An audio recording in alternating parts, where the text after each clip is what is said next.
This is a story from the Panchatantra about a crow, a snake, and a solution so precise it has been retold for 2000 years. In the branches of a great tree on the edge of a forest, a crow and his wife had built their nest and raised their family for as long as either of them could remember. They had everything they needed, except for the snake. A large black snake lived in a hole at the base of their tree. Ancient, patient, unhurried. And every season without fail, when the crow's wife had laid her eggs and the chicks had hatched and the nest was full of new life, the snake would climb up and eat them. The crows could do nothing. The snake was too large, too powerful, too indifferent to their distress to be frightened away or reasoned with. They grieved every season. They rebuilt every season. And every season, the snake climbed the tree.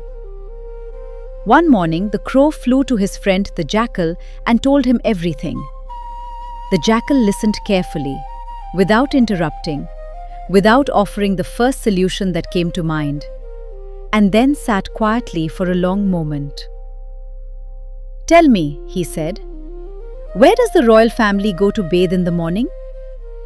The crow told him. "Go there," the jackal said. "Find something valuable that has been left unattended. Take it. Carry it slowly and visibly back to your tree. Drop it at the entrance to the snake's hole. Then wait."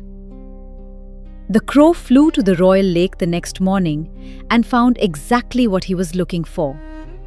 A gold necklace belonging to the queen, left on the bank while she bathed.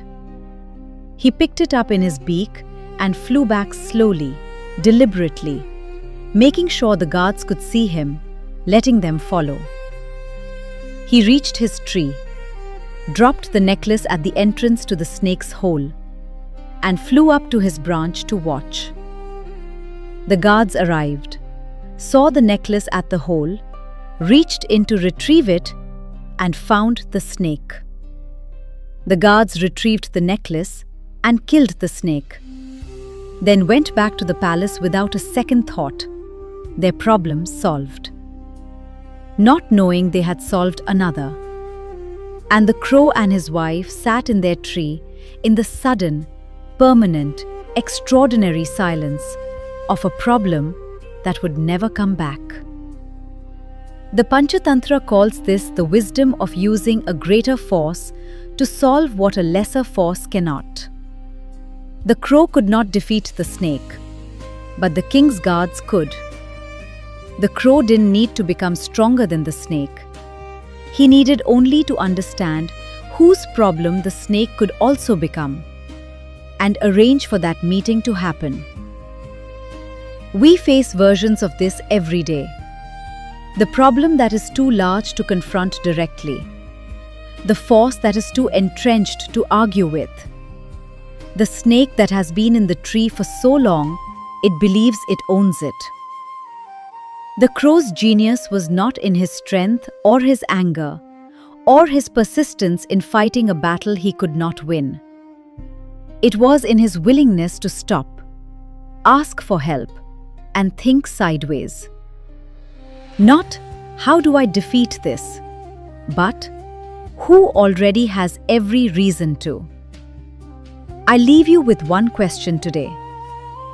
What problem in your life have you been trying to solve with force that might dissolve entirely if you simply changed the question? This has been The Long Thread. Ancient stories for the present moment.